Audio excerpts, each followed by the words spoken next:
माझ्यासोबत एकदा म्हणायचं आहे, सुन ले बेटा पाकिस्तान, बाप है तेरा हिंदुस्तान. सुन ले बेटा पाकिस्तान, बाप है तेरा हिंदुस्तान. सुन ले बेटा पाकिस्तान, बाप है तेरा हिंदुस्तान. सुन ले बेटा पाकिस्तान, बाप है तेरा हिंदुस्तान. आज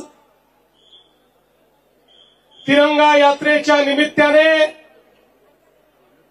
सर्वप्रथम हिंदवी स्वराज्याचे सरसंस्थापक छत्रपती शिवरायांना मानाचा मुजरा करतो. भारतीय राज्यघटनेचे शिल्पकार भारतरत्न डॉक्टर बाबासाहेब आंबेडकर यांना मानवंदना अर्पित करतो. आणि ज्यांच्याबद्दल असं म्हटलं गेलं, देश धर्म पर मिटने वाला शेर शिवा का छावा था, महापराक्रमी परम प्रतापी एक ही शंभू राजा था, असे छत्रपती संभाजीराजे यांच्या जयंतीच्या निमित्ताने त्यांनाही नमन करतो. आणि आज तिरंगा यात्रेच्या निमित्ताने मंचावर उपस्थित असलेले आपल्या महाराष्ट्राचे उपमुख्यमंत्री माननीय एकनाथराव शिंदेजी, सुप्रसिद्ध कवी लेखक मनोज मुंतशिर शुक्लाजी, आशिष शेलारजी, रवींद्र चव्हाणजी, पंकजाताई मुंडे, मंगल प्रभात लोढा, प्रवीण दरेकरजी, संजय उपाध्यायजी, मिहीर कोटेचाजी, सुनील राणेजी, अतुल भातकळकरजी, पराग शहाजी, अमित साटमजी, चित्राताई वाघ, विद्याताई ठाकूर, गोपाल शेट्टीजी, पवन त्रिपाठीजी, विशेष रूपाने मंचावर उपस्थित असलेले कॅप्टन शंकर कदम, सुभेदार किसन कदम, श्री विजय जगताप, पोपटराव दाते, 90 वर्षाचे तरुण ज्यांनी 3 युद्धामध्ये भाग घेतला ते सदानंदजी चिखले, हवालदार शंकर कुंभार, संजय निकम, या ठिकाणी विशेष रूपाने उपस्थित असलेल्या आमच्या स्काउटच्या सर्व या ठिकाणी कॅडेट्स आणि उपस्थित सर्व माझ्या भगिनी आणि बंधूंनो, आज तिरंगा यात्रेच्या माध्यमातून आमच्या देशाच्या सैन्य दलाच्या प्रती आमचे धन्यवाद देण्याकरता, त्यांच्या प्रती आभार मानण्याकरता आम्ही सगळे लोक या ठिकाणी एकत्रित झालो. ऑपरेशन सिंदूरच्या माध्यमातून भारतीय सेनेने दाखवून दिलं, हमें कोई झुका नहीं सकता, हम न झुकेंगे, न रुकेंगे, न बिकेंगे, न थकेंगे. अशा प्रकारे भारतीय सेनेची ताकद काय आहे, ही ताकद आपल्याला ऑपरेशन सिंदूरच्या माध्यमातून पाहायला मिळाली. पहलगाममध्ये आमच्या 27 बांधवांना ज्या बर्बरतेनं मारण्यात आलं, धर्म विचारून मारण्यात आलं, कुटुंबासमोर मारण्यात आलं, बायको समोर नवऱ्याला मारलं, मुलांसमोर बापाला मारलं, अशा प्रकारचं बर्बरतापूर्ण हत्याकांड या भारताच्या नव्हे तर जगाच्या इतिहासात अलीकडच्या काळात आपल्याला पाहायला मिळालं नव्हतं.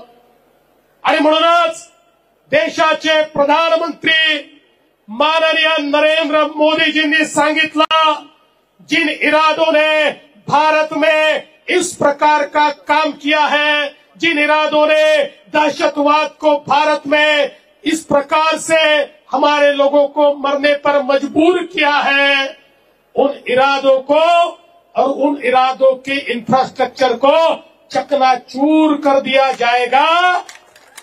आणि आपल्या माननीय प्रधानमंत्री मोदीजींच्या नेतृत्वाखाली भारतीय सैन्याने ऑपरेशन सिंदूर हे लॉन्च केलं.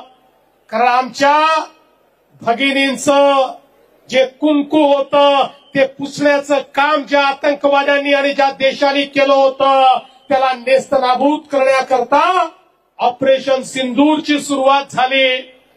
आणि ऑपरेशन सिंदूरमध्ये अतिशय अचूक पद्धतीनं, प्रिसिशन पद्धतीनं भारतीय सैन्याने आतंकवाद्याचे 9 अड्डे हे पाकिस्तानमध्ये घुसून त्या ठिकाणी उद्ध्वस्त करून टाकले। मला सर्वात जास्त आनंद कशाचा असेल तर ज्या ठिकाणी त्या हरामखोर कसाबनी प्रशिक्षण घेतलं तो अड्डा देखील या ठिकाणी नेस्तनाबूत करण्याचं काम केलं। आणि एवढंच नाही तर आपल्या मुंबईचे अपराधी असलेले मसूद अझहर असेल, त्या ठिकाणी अबू जिंदाल असेल, त्यांनाही ठोकण्याचं काम या ठिकाणी आपल्या सैन्याने केलं।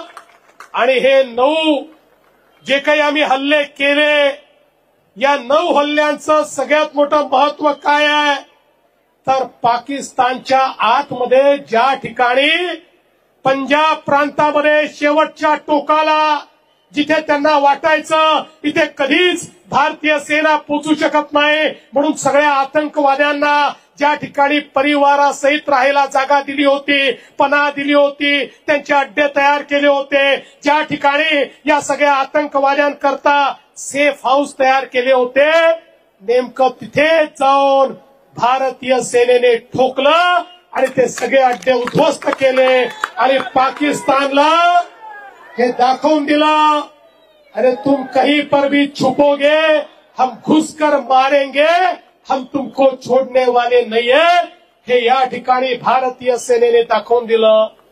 आणि त्याच्यानंतर पाकिस्तानने भारतावर हल्ला करण्याचा प्रयत्न केला।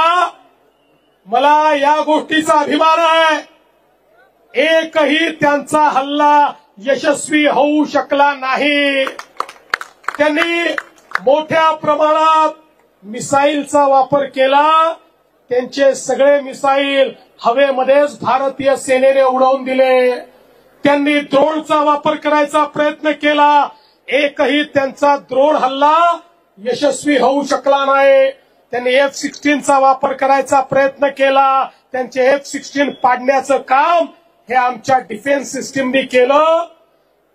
भारताने हे दाखवून दिलं आमची डिफेन्स सिस्टीम इतकी मजबूत आहे की त्याच्यामध्ये घुसण्याची ताकद पाकिस्तानची नाही।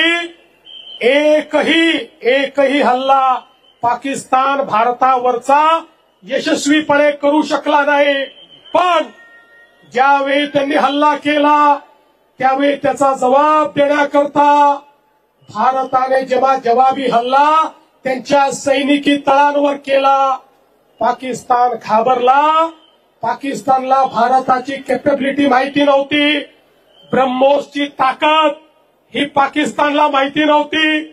ज्यावेळी त्यांचं एक एक सैनिकी तळ उद्ध्वस्त झालं त्यावेळी हाच पाकिस्तान जगाच्या पाठीशी सगळ्या देशांकडे गेला। आता युद्धबंदी करा, आता मध्यस्थी करा, आता युद्धबंदी करा, आता मध्यस्थी करा। भारताने सांगितलं पाकिस्तानला युद्धबंदी करायची असेल त्यांनी आमच्या पुढे गुडघे टेकावे। त्यांच्या सैनिकी अधिकाऱ्यांनी आम्हाला फोन करून त्या ठिकाणी विनंती करावी तर आम्ही युद्धबंदी करू। आणि पाकिस्तानच्या सेनेला आपल्याला फोन करून विनंती करावी लागली, त्यानंतर ही युद्धबंदी झाली। बंधू भगिनींनो, भारतीय सेनेची जी ताकद आहे ही ताकद पहिल्यांदाच आपल्याला पाहायला मिळाली, जगाला पाहायला मिळाली। भारतीय सेना आता अभेद्य आहे हे देखील आपल्याला पाहायला मिळालं। अशी आपली सेना आणि त्या सेनेच्या पाठीशी खंबीरपणे उभे असलेले भारताचे प्रधानमंत्री माननीय नरेंद्र मोदीजी, याच्यामुळे भारताची ताकद आपल्याला समजली। आणि म्हणूनच आज ही तिरंगा यात्रा आपल्या सैनिकांना मान देण्याकरता, आपल्या शहीदांना मानवंदना देण्याकरता आणि भारताची ताकद ही जगाला दाखवण्याकरता आपण या ठिकाणी